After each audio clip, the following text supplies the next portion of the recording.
بسم اللہ الرحمن الرحیم۔ السلام علیکم دوستو۔ زیادہ پسینہ آنا کس بات کی نشانی ہے؟ یہ ایک ایسا سوال ہے جو بہت سے لوگوں کے ذہن میں آتا ہے۔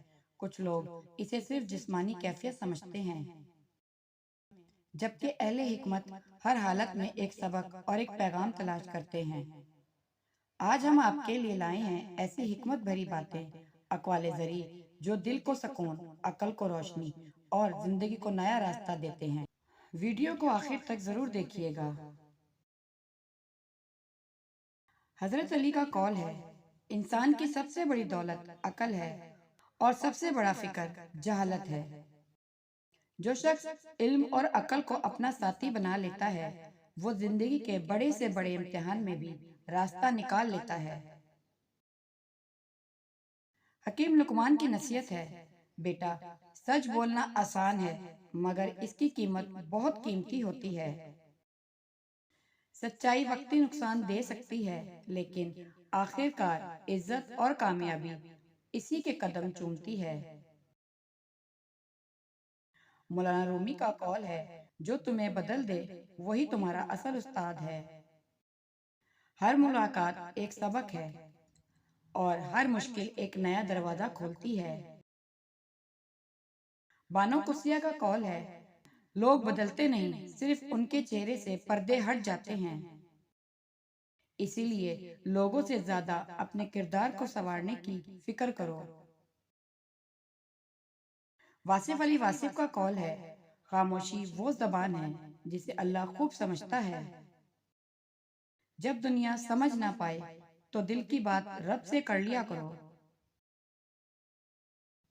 حضرت علی کا فرمان ہے، جو شخص اپنے عیب دیکھ لیتا ہے وہ دوسروں کی برائیاں تلاش نہیں کرتا۔ شیخ عبد القادر جیلانی کا قول ہے، اللہ پر بھروسہ کرو مگر اپنی کوشش کبھی مت چھوڑو۔ دعا اور محنت جب اکٹھی ہو جائیں تو ناممکن بھی ممکن بن جاتا ہے۔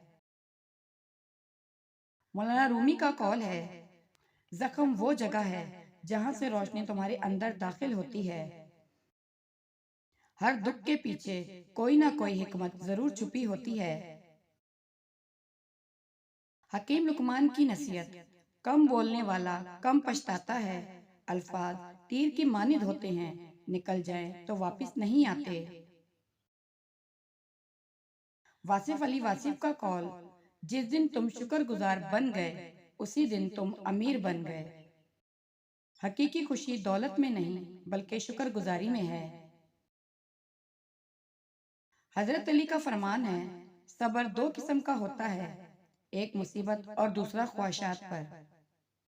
جو شخص دونوں صبر سیکھ لے وہ کامیاب زندگی گزار لیتا ہے۔ بانو قدسیہ کا قول ہے، جو انسان محبت بانٹتا ہے وہ کبھی خالی نہیں رہتا۔ نیکی، محبت اور خلوص ہمیشہ بڑھ کر واپس آتے ہیں۔ دوستو، زیادہ پسینہ آنا صرف جسم کی ایک کیفیت نہیں بلکہ یہ ہمیں محنت، صبر، برداشت اور شکر گزاری کا سبق بھی دیتا ہے۔ اگر آپ کو یہ حکمت بھری باتیں پسند آئیں تو ویڈیو کو لائک کریں، اپنے دوستوں کے ساتھ شیئر کریں اور چینل کو سبسکرائب کرنا نہ بھولیں۔ اللہ تعالی ہمیں بزرگان دین کی نصیحتوں پر عمل کرنے کی توفیق عطا فرمائے۔ آمین۔